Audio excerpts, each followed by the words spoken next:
And the purpose of this press conference is to bring a public awareness message to the citizens of Dallas in regards to random gunfire and the serious consequences that it can have for the New Year's Eve.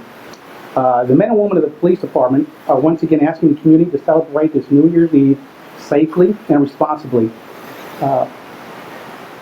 Remember that what goes up eventually comes down.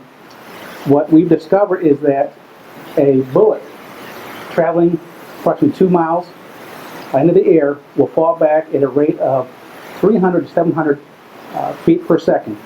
Now, anything around 200 feet per second can penetrate the skin and the skull and will kill you. And shooting a gun into the air is a Class A misdemeanor with a fine up to $4,000 and up to a year in jail if you're caught. If you're arrested for shooting a gun in the air, you'll be prosecuted to the full extent of the law. If a stray bullet from your gun should kill somebody, you can and will be charged with either manslaughter or criminally negligent homicide. And manslaughter carries a prison term up to 2 to 20 years in prison. People involved in celebrating the holidays by shooting their guns into the air do not realize the danger posed by their actions. If you should see someone firing a gun in the air, please call 911 and we will come out there. We currently have several officers for each station that are going to be working a New Year's Eve gunfire reduction program, and they're going to be visiting the common and habitual areas and locations where these random gunfire actions take place. And with me is Major Elaine Page with the Communication Division. You want to talk a little bit about the amount of calls that come in? Basically, good afternoon. Basically, we looked at last year's time frame on New Year's Eve from 8 p.m. to 2 a.m. on New Year's Day. We had over 900 calls into 911 regarding random gunfire and regarding fireworks calls. So it puts a strain on our call load. Obviously, that night is one of the busiest nights for the Dallas Police Department. We do have our staffing up. We have plenty of call takers.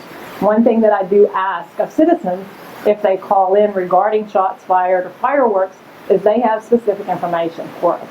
If they just call and say, hey, I hear gunshots in the area, I don't know where they're coming from, or if they say, hey, they're popping fireworks somewhere in the area, that one call is going to turn into probably 45 or 50 calls regarding the same thing.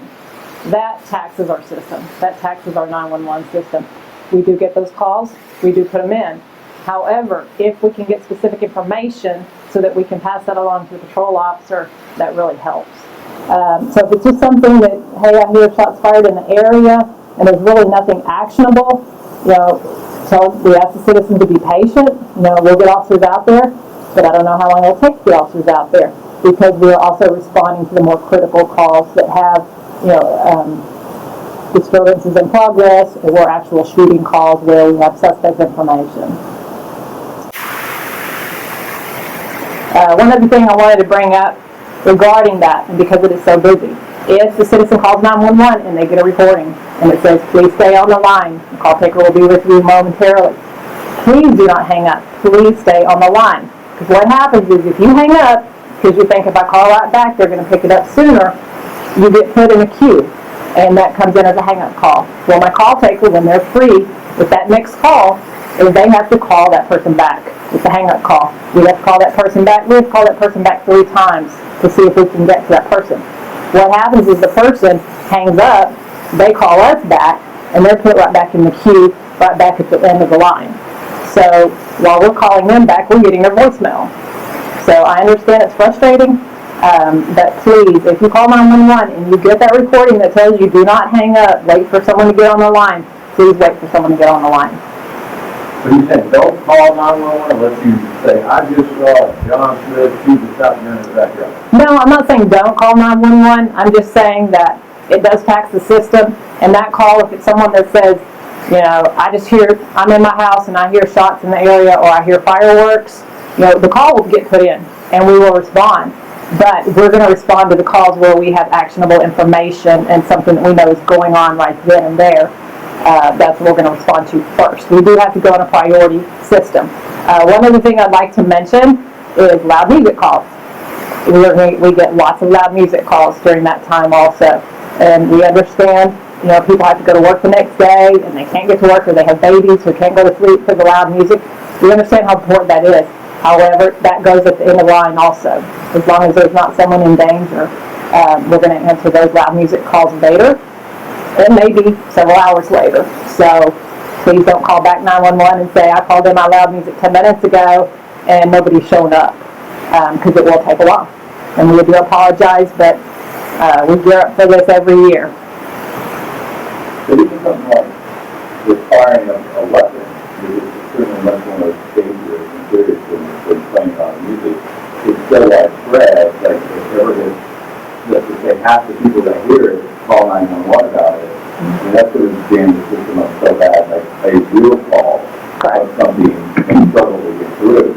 And really, I mean, the action of firing a weapon in the air, needed to be, it's almost impossible for police to go to that area and actually find the person who was fired it. And there's almost nothing you can do about it in a way unless you actually see them do it, or we can actually see them do it. I mean, it's kind of hard to do thing about it, for lack of a better way to say that. Even though it sounds impossible, it's been several times in my past where I've made the arrest just by driving the squad car around during midnight, and I've made several arrests because you can track the sound down. I get calls on it, and once I pull into the apartment parking lot or a parking lot somewhere, I actually see the gentleman still out there fire his weapon. And so yes, then I make the arrest. So this has happened. I can personally speak to this. In the past, I've made this arrest. So you would say by letting the high problem areas, like I used to live in 5 Points, and I've been stuck all night long, literally to almost sunrise.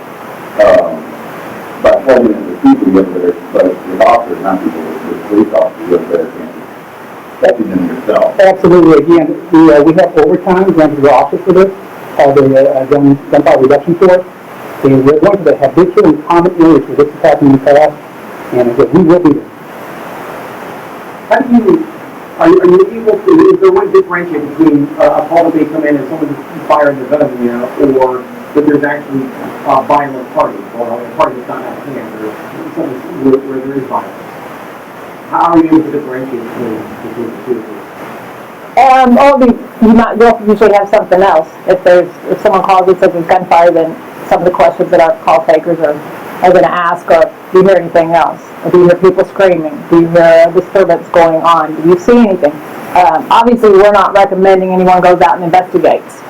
Just from, if you're inside your house, you're safe inside your house, and you hear gunshots, everybody's curiosity, a lot of times people want to go outside. We do not recommend that. Even, if you want to kind of peek out to see if you see anything, can you give us any more information? Obviously, we'll take those into consideration.